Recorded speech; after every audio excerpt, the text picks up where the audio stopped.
बिस्मिल्लाहिर्रहमानिर्रहीम। अस्सलाम वालेकुम। मैं हूँ खानमानसा शहजादी। जावेद पब्लिशर्स पे खुशामदीद। हम 5+ धनक कायदा पढ़ रहे हैं। आज हम बच्चों को आइन और गाइन का इस्तेमाल सिखाएंगे। इनसे बनने वाले अल्फाज बच्चों को सिखाएंगे और ये भी सिखाएंगे कि इन अल्फाज को हम जुमलों में कैसे इस्तेमाल कर सकते हैं।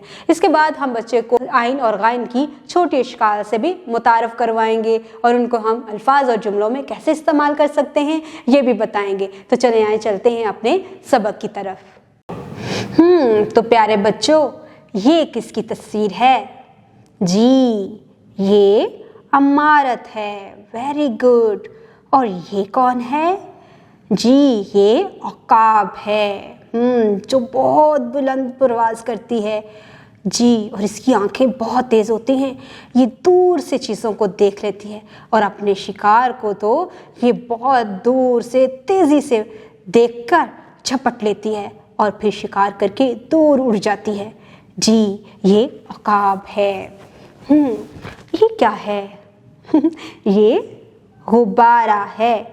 अच्छा, अब ये बताओ ये क्या है? ये गार है। Very good. अच्छा, मुझे ये बताओ ज़रा, अमारत, उकाब, गुब्बारा और गार कहाँ लिखा हुआ है? जी, ये लिखा हुआ है। ये अमारत, उकाब, गुब्बारा, गार। अच्छा, ज़रा इन अल्फाज के नीचे इनके हिज्जे दिए गए हैं, ज़रा देखो ये मुकम्मल हैं? नहीं ना, तो हम इनको मुकम्मल कर देते हैं जल्दी से। क्या लिखेंगे? अमारत में कौन सा हरूफ तहज्जी नहीं है? जी, यहाँ पर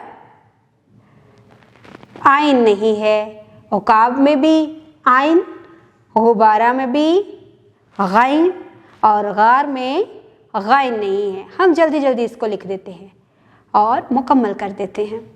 अब हम इसको पढ़ेंगे, लेकिन मुझे पहले ये बताओ आइन की आवाज़ क्या है? आ। क्या है? आ। आ अमारत, आ उकाब। Very good. और गाइन की आवाज़ क्या है? ग। ग। ग गुब्बारा। ग गार। Very good.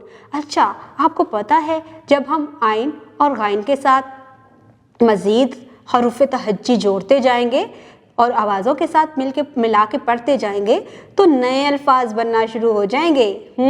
तो चले आए प्रैक्टिस करते हैं। अद, अध, ई,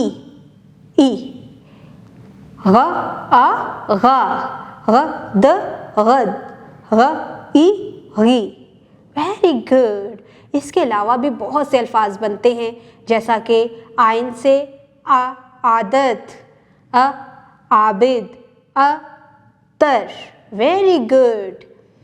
अच्छी आदत अपना, आबिद ऐनक दो, अतर लगा। Very good. टीचर्स, आप बच्चों को 2 से 3 मरतबा ये अल्फाज पढ़ना सिखाएं और इनको जुमलों में इस्तेमाल करना सिखाएं। अब हम गाइन के अल्फाज पढ़ते हैं।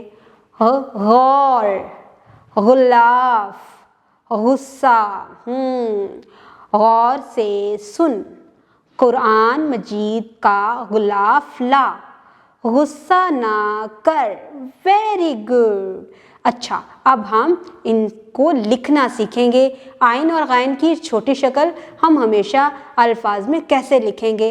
तो चले आए लिखने की प्रैक्टिस करते हैं। बोर्ड के ऊपर हम एक नुक्ता लगाएंगे, ऊपर से नीचे की तरफ छोटा सा कर्व देकर ऊपर की तरफ जाएंगे और चांद की शक्ल बना देंगे। ठीक है।